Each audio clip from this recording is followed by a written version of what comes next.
Happening right now, of course. Again, the vice president still on his way here, should be here anytime. But when he does get here, he is expected to tour a number of different facilities on the Space Coast. Let's get right out to News 6's James Sparovero live with more on today's visit. So, James, what's going on out there right now?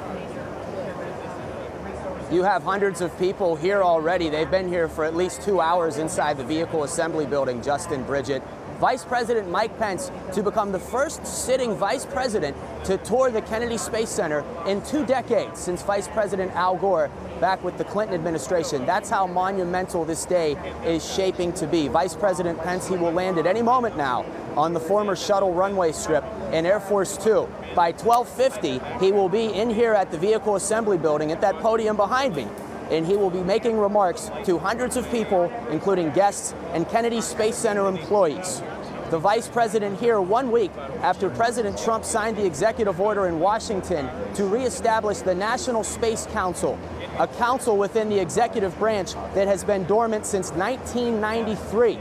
Like in those days when Vice President Dan Quayle, under the George H.W. Bush administration, was the chair of that group, so will Mike Pence be the chair of the reestablished National Space Council, with its original origins going all the way back to 1958 and the Dwight Eisenhower regime. Here in the vehicle assembly building, the podium behind me where Vice President Pence will speak, he will also get a lot of information regarding how the Kennedy Space Center has transformed into a multi-user spaceport since the last time anyone from the White House was here. Symbolic of that, Justin, Bridget, behind me are the 3 spacecrafts you see that will provide the backdrop along with the massive American flag. From left to right, you have the SpaceX Dragon. That spacecraft has already flown.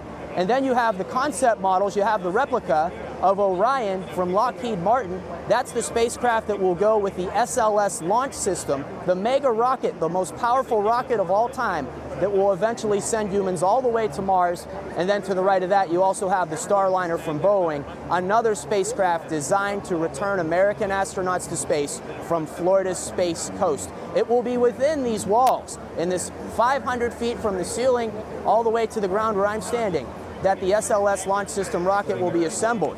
A lot of symbolism in that nature for what's happening here today. Again, the speech begins at 12:50 from Vice President Pence. That's what we're waiting on right now. At any moment, he will land here at the Kennedy Space Center. We're going to bring you his remarks live. What's with us? We're streaming that on clickorlando.com. Justin, Bridget?